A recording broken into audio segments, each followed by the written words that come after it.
La CSC a mené une grande enquête auprès des jeunes pour savoir leur état d'esprit durant la crise sanitaire. La responsable des jeunes CSC nous explique les résultats de cette enquête. L'objectif, c'était vraiment d'avoir une photographie de la situation de nos affiliés pendant la pandémie du coronavirus. On a eu la bonne surprise de voir que plus de 900 jeunes ont répondu à cette enquête et majoritairement des jeunes travailleurs. Par contre, une mauvaise surprise de cette enquête, ça a été de constater que plus de la moitié des jeunes qui ont répondu nous ont dit qu'en fait, ils occupaient un emploi plutôt précaire, donc contrat à durée déterminée ou contrat d'intérim, et qu'en fait, leur revenu était inférieur à 1 200 €, que ça ne leur permettait pas de vivre dignement et surtout de prendre leur autonomie financière. Et donc, ce qu'on a vraiment constaté au cours de cette enquête, c'est que les jeunes se débrouillent pour trouver du travail puisque comme ils sont exclus de la sécurité sociale, il n'y a pas le choix, il faut bien manger, il faut bien travailler pour avoir des revenus. Mais par contre que c'est vraiment impossible de se projeter dans l'avenir et vraiment de construire des projets puisque c'est toujours des contrats à la petite semaine, des contrats précaires et des revenus qui sont vraiment inférieurs à ce qu'on pourrait appeler un revenu digne qui permet vraiment de prendre son autonomie.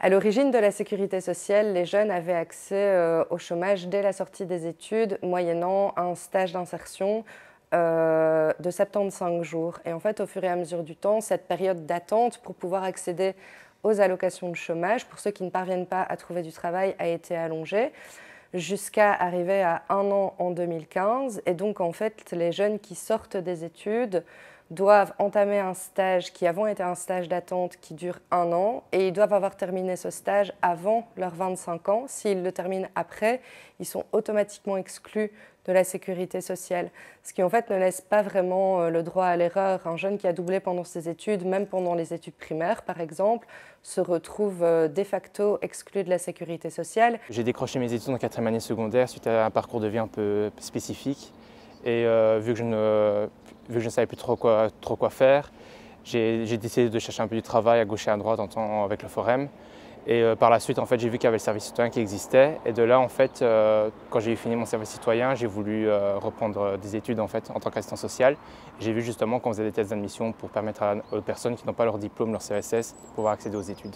Malheureusement, je ne pourrais pas avoir accès aux allocations d'insertion parce que j'ai plus de 25 ans actuellement. Moi, disons qu'ici, je suis avec ma mère et tout ça. Bon, des fois, je travaille comme étudiant, mais c'est vraiment juste pendant les grandes vacances que ça m'arrive. Puis j'ai quand même eu accès à la bourse d'études malgré tout.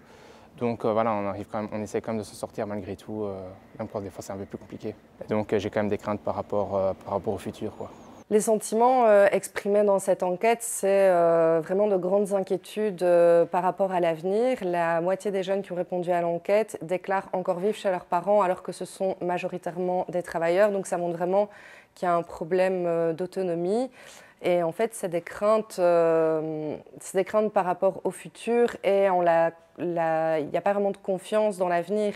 Est-ce que j'arriverai à avoir un emploi stable? Est-ce qu'après mon emploi stable, j'aurai une pension? Est-ce que j'aurai un jour un salaire suffisant pour pouvoir acheter une maison, acheter une voiture ou quelque autre projet qui peut leur parler? Et aussi un manque de confiance dans le système, en fait. Le fait que le système ne marche pas. Et on se retrouve de plus en plus avec des jeunes qui du coup se retrouvent dans des situations qui sont censées être à la marge mais qui deviennent une généralité aujourd'hui.